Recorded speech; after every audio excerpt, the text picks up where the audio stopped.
Our clients typically have ships that have to battle the environmental forces, and they have to know what they can and cannot do. And so we try to pinpoint very accurately what they can and cannot do.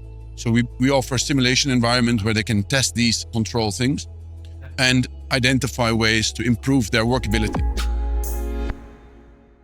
Can you just tell us a little bit about yourself, Motion Offshore, its history, and where you see the industry at the moment? I've been vetted at the TU Delft, going into offshore energy 20 years ago. Started Motion Offshore 14 years ago, specialized in everything that's innovative and complex in the offshore arena. We always say where waves and structures are fighting each other, we make sure the structure wins. And in that, we've also gotten involved in the TLP, so that's the Floating Offshore Wind Foundation. And my role in these companies basically is both founder, CTO, technical consultant. So I try to get things done in a slightly smarter way than it's been done today. And when you say waves versus structures, what do you mean by that? Can you just go into a little bit more depth? Well, in essence, every structure that's positioned is placed offshore will be subject to waves and wind and currents, and those loads typically make it difficult to keep the integrity intact. So our clients typically have ships that have to battle the environmental forces, and they have to know what they can and cannot do. And so we try to pinpoint very accurately what they can and cannot do and identify ways to improve their workability. Because in the end, a ship might easily cost 250,000 or more per day. So you would want that to be done efficiently and with a maximum number of days per year. You mentioned Echo TLP. What's your vision as a company? It's really simple. That's also our USP, keep it simple.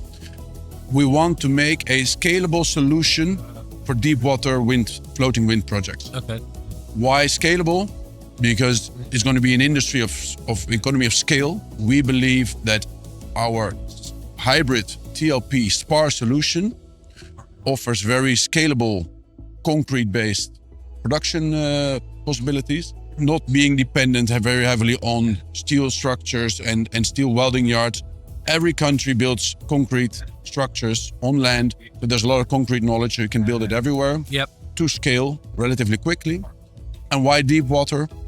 The market is mostly focused around, say, 100 to 250 meters for floating wind.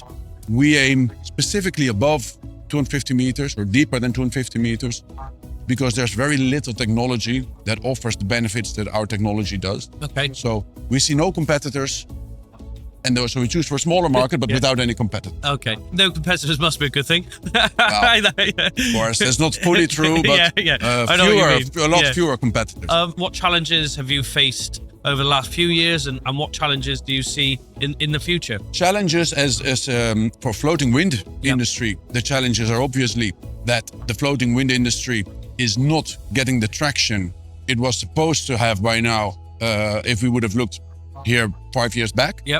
One of the reasons, I think, is that politically speaking, we see a little bit reduced effort or reduced attention to the CO2 issues that we have to solve as a society.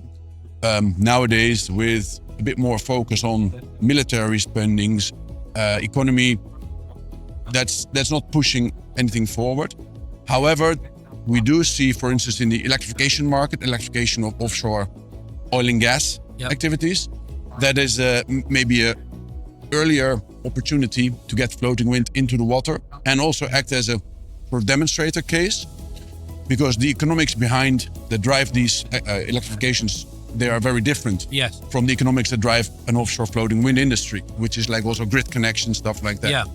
So a lot of stuff that is pushing the development backward doesn't account for that oil and gas electrification market. So we hope to see developments there. Do you take a lot of lessons? I mean, we're at the Offshore Energy event in Amsterdam, so oil and gas is a big part of that. Do you take a lot of lessons from the offshore, from the oil and gas sector, and look at what they've done and sort of think we can do things differently, or use parts of it to advance what you guys are doing? Well, what I've seen, when I started in the business 14 years ago, we did relatively, I think 50% was oil and gas related. By now, I think in our engineering business, we see maybe 10% oil and gas related. Basically, everything is centered around deep sea mining, floating wind, fixed wind, but also fish farming and other stuff. what we've learned from the oil and gas projects is that their economics is very different. There's a lot of redundancies because if one component would fail, the whole project would fail. Yep.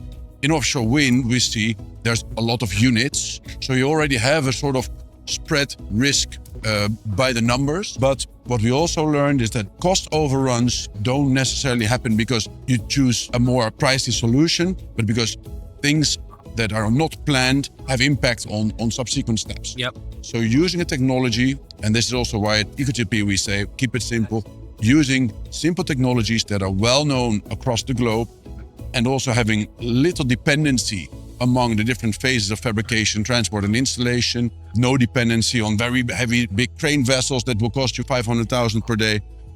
Reducing all those dependencies and using simple technology is the key to what we would say common sense design. Yep. It's not about doing better 2% accuracy on cost models. It's having a design that makes sense and that respects these interdependencies. Yeah.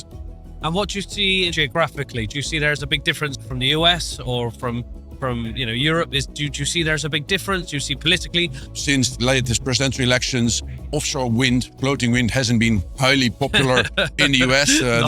That's no news. Yeah. Our concept was very well suited for the Californian waters. It's like 1,200, 1,400, 1,600 meters. This is where our technology basically excels apart from all the other available options. Obviously, we are hoping to see that come back after maybe a next presidential election. At the same time, you see also politically that we are involved in deep sea mining activities. Okay. And on that end, there is a political drive to push it forward. So yeah, there is a shift in our engineering activities. Yep.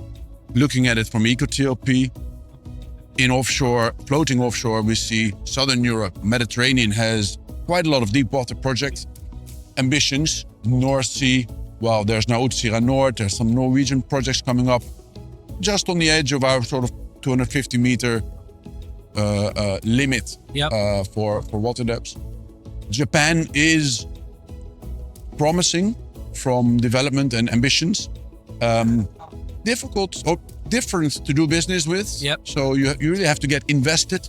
It's not just visiting a conference. You have to get local presence. Maybe still a challenge. Yeah. That's also new to me. This different business mentality, and you have to adapt a little bit, which is nice to be challenged in that sense again. Yeah. And what about in terms of staff? We're always talking about the industry not having enough skilled labor. Do you find that's an issue? It's an issue, but it's also an opportunity if you have an engineering company with the right staff. Yeah. So it is tricky to find the right people. So that's why we typically only look for staff engagement that I think at the start would be like 3, 4, 5 years plus. Yep. Because there's about a 12-month run-in time before people are up to speed. And then obviously having the right staff with the right analytical capacity is an opportunity if it's a market where staff is scarce. So it's a tricky thing to get the right people, but once you have them, it's an opportunity. So and just in terms of sort of a final point, how do you see the next couple of years? How's your outlook? What are you thinking? Well, outlook, what I've seen recently, there's a bit of delay on the floating wind or wind developments in general. Some projects are getting cancelled. Yep. That also, on the other hand, we also see an increase, for instance, in military spendings. So this year we've started cooperations with the Navy, initially the Dutch Navy, hopefully also other NATO navies. So that's an interesting new market that we see clearly come up now. Spendings obviously have increased there. So there's a bit of a shift towards that.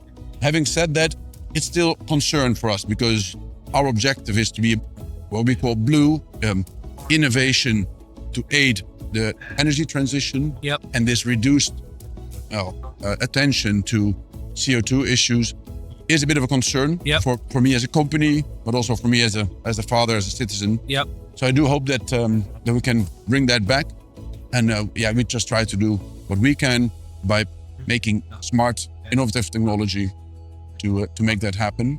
So, future there's a bit more military activity, which is very interesting from a technology development point of view, and hopefully within the next 3 to 4 years, the attention to the climate's coming back. Yeah. I guess being able to diversify helps. Well, we're into modeling physics. Yep. So we try to capture physics in a digital environment. Yep. And this is also where we see, for instance, AI is also a driver. Yep. How is AI a driver for us? Not to do our engineering work, but we see that technologies are developing AI-controlled crane systems, AI-controlled vessel systems. And these control systems need to be sort of tested. So we offer a simulation environment where they can test these AI control things, or even build data to train these systems. Yep. So that's sort of offering a new challenge too. Yeah. New opportunities as well. Yeah.